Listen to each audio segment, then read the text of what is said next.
ফ্রেন্ডের সাথে কাটানো কিছু সুন্দর মুহূর্ত আপনাদের সাথে শেয়ার করব। আশা করি আপনাদের কাছে ভালো লাগবে। আর কোথায় গিয়েছিলাম, ফ্রেন্ডের বার্থডে কোথায় সেলিব্রেট করেছিলাম তা নিয়ে থাকবে আজকের ব্লগটা। সম্পূর্ণ ব্লগ আশা করি দেখবেন। আর সবাই দেখার পর অবশ্যই একটা কমেন্ট করে যাবে সুন্দর মতন। আর সবাই আমার ফ্রেন্ডের বেবিকে দেখে মাশাল্লাহ বলতে ভুলবেন না। চলেন তাহলে ভিডিওটা শুরু করা যাক। আসসালামু আলাইকুম। চলে আসলাম নতুন আরেকটা ব্লগ নিয়ে। আমার ফ্রেন্ডের বার্থডে, আর আমি তাকে কিছু দিব না সেটা তো হয় না। তার জন্য সুন্দর একটা সারপ্রাইজ আমি রেডি করেছিলাম। তো সে আমাকে বলেছিল যে আজকে লাঞ্চ তার সাথে যাতে অবশ্যই করি, সে তার ছেলেকেও নিয়ে আসবে। তো আমি হলাম অফিস থেকে স্যারকে বলে লাঞ্চে টাইমে বের হয়েছি, মানে লাঞ্চ করে আবার অফিসে চলে যাব ডিউটি করার জন্য।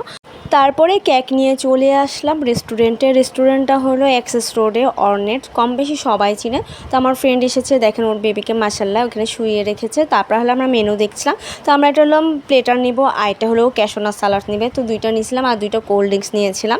তো সবগুলো থেকে আমরা ট্রাই করে দেখবো আর কি। দেখেন এদিকে এত পরিমাণে গরম ছিল, তো আমরা এই সাইডে ওর বেবিকে নিয়ে এখানে বসেছিলাম। তারপর ওদের কিছু ছবি তুলে দিলাম, কিছু সুন্দর মুহূর্ত ছিল আর কি। আর রেস্টুরেন্টে দেখলাম তেমন একটা মানুষ ছিল না দুপুর টাইমে। তো আমরা হলাম এরপরে হলো কেক কাটার পালা। তো আমি কেকটা ওকে বললাম আনবক্স কর। তো তারপর ও বলছে আচ্ছা ঠিক আছে, ওকে কেকটা আনবক্স করতে দিয়ে এলাম। আর হলো ওর জন্য আরেকটা ছোটো একটা সারপ্রাইজ আমি রেখেছি। আসলে হুটহাট করে প্ল্যান ছিল, যার কারণে আমি কোনো কিছু গিফট কিনতে পারিনি। Happy birthday to you, happy birthday dear ইয়াফির আম্মু, হ্যাপি বার্থডে মা।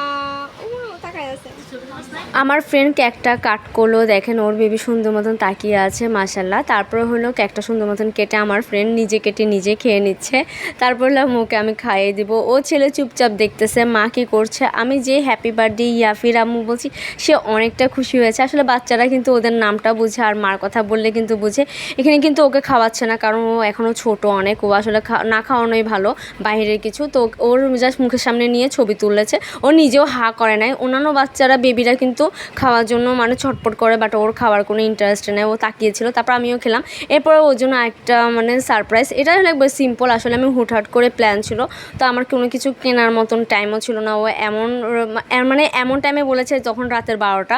তো আর সকালবেলায় তো সকাল সকাল আমি অফিসে চলে আসি, যার কারণে কিছুই করতে পারিনি। তো দুপুরে বের হয়ে দেখলাম যে সব কিছুই বন্ধ। তো যে দোকান ছিল মানে কেকের দোকান, ওখান থেকে চকলেট আর কেকটা নিয়ে এসেছি। ও অনেক খুশি হয়েছে। তারপর হলো আমাদের খাবার দাবার চলে এসেছে।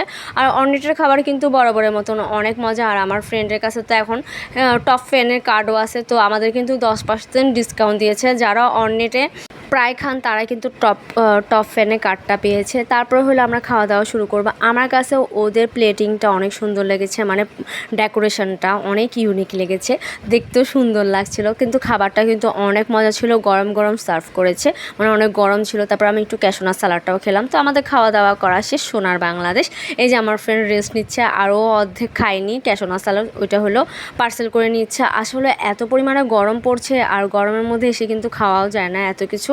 তারপর হলো আমি দেখেন চারদিক রেস্টুরেন্টে ঘুরছিলাম, আর সবাই আস্তে আস্তে খেয়ে দিয়ে চলে গেছে। তো আমরা কিছুক্ষণ রেস্ট নিচ্ছিলাম।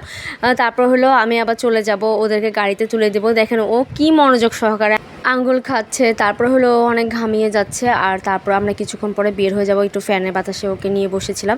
আর অন্যটা কেউ ছিল না, নিরিবিলি মানে টাইম স্পেন্ড করলাম। আজকের ভিডিও এই পর্যন্ত। আল্লাহ হাফেজ সবাইকে।